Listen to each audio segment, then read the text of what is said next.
जय हिंद प्यारे साथियों, स्टडी ट्रायंगल में आप सभी का स्वागत है। साथियों, इस वीडियो में हमने यहाँ पर ज्योग्राफी से संबंधित यहाँ पर सौर मंडल के कुछ इंपॉर्टेंट प्रश्नों को शामिल किया है, जो कि वन लाइनर्स की फॉर्म में आपको मिलेंगे। यहाँ पर आपको ऑप्शन के साथ नहीं, हम डायरेक्ट प्रश्न और उसके आंसर पर बात करेंगे। ये टॉपिक आपकी सभी परीक्षाओं के लिए बहुत ज़्यादा उपयोगी है, तो वीडियो को आपको लास्ट तक जरूर देखना है। तो चलिए स्टार्ट करते हैं। पहला प्रश्न आप लोगों के सामने है, आप यहाँ पर देख सकते हैं कि कौन सा ग्रह सूर्य से सबसे दूरी पर है।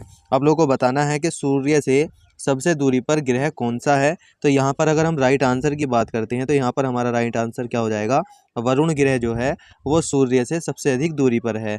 प्रश्न नंबर 2 आप लोगों का यहाँ पर है कि सारे वर्ष भर वर्षा किस क्षेत्र में होती है। यहाँ पर आप लोगों को बताना है ऐसा कौन सा क्षेत्र है जहाँ पर पूरे वर्ष भर वर्षा होती रहती है। तो यहाँ पर आप लोगों को याद रख लेना है, जिसको हम भूमध्य, यहाँ पर आपको याद रख लेना है, यहाँ पर भूमध्य रेखा का जो क्षेत्र होता है वहाँ पर पूरे वर्ष भर वर्षा होती है, या इसको हम विषुवत रेखा भी बोलते हैं। आगे अगर हम बात करते हैं, प्रश्न नंबर 3 आप लोगों के सामने है कि राष्ट्रीय बाढ़ आयोग किससे संबंधित है, आप लोगों को यहाँ पर बताना है। तो अगर बाढ़ आयोग की बात करते हैं तो यहाँ पर लिख लेना आप लोगों को, यहाँ पर यह भी बाढ़ से ही संबंधित है। आगे अगर हम बात करते हैं, प्रश्न नंबर 4 है कि भाभा परमाणु अनुसंधान केंद्र कहाँ स्थित है।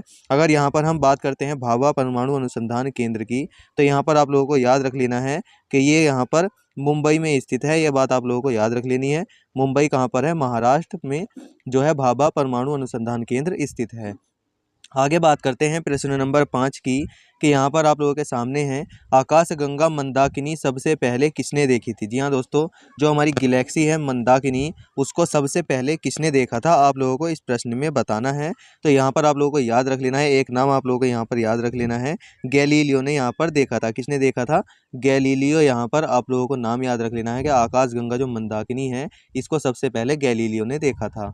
आगे आपके सामने है प्रश्न नंबर 6 कि धूमकेतु किसके चारों ओर परिक्रमा करते हैं। तो अगर धूमकेतु की बात करते हैं तो यह है सूर्य के चारों ओर परिक्रमा करते हैं, ये बात आप लोगों को याद रख लेनी है। आगे आप लोगों के सामने है प्रश्न नंबर 7।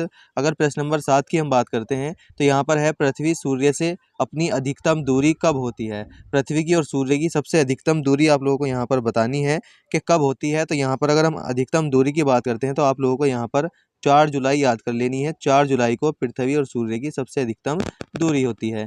अगर यहाँ पर बात करते हैं, प्रश्न नंबर 8 आप लोगों के सामने है कि सूर्य की परिक्रमा करने वाले ग्रहों की कुल संख्या कितनी है। अगर सूर्य की परिक्रमा करने वाले ग्रहों की कुल संख्या की बात करें तो यहाँ पर आप लोगों को 8 याद कर लेना है। आगे बात करें, प्रश्न नंबर 9 है कि सौर परिवार में, प्रश्न नंबर 9 आप लोगों के सामने है कि सौर परिवार का सबसे बड़ा ग्रह कौन सा है। अगर हम यहाँ पर सौर परिवार के सबसे बड़े ग्रह की बात करते हैं तो आप लोगों को यहाँ पर याद कर लेना है, जो बृहस्पति ग्रह है, बृहस्पति को हम सौर परिवार का सबसे बड़ा ग्रह कहते हैं, या यहाँ पर सौर परिवार का सबसे बड़ा ग्रह जो हो जाएगा वो बृहस्पति हो जाएगा।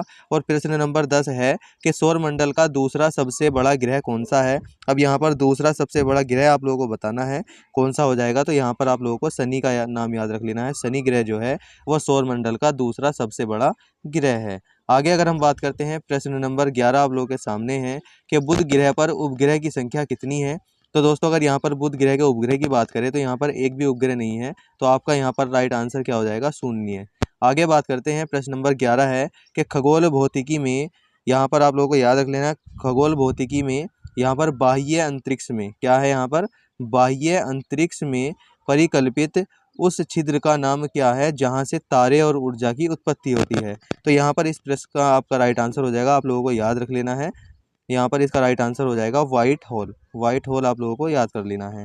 आगे अगर हम बात करते हैं, प्रश्न नंबर 13 आप लोगों के सामने है कि 8 ग्रहों में बुध किस स्थान पर स्थित है। अगर यहाँ पर बुध का हम स्थान की बात करते हैं तो बुध जो है वो पहले स्थान पर आप लोगों को याद रख लेना है, प्रथम स्थान पर स्थित है।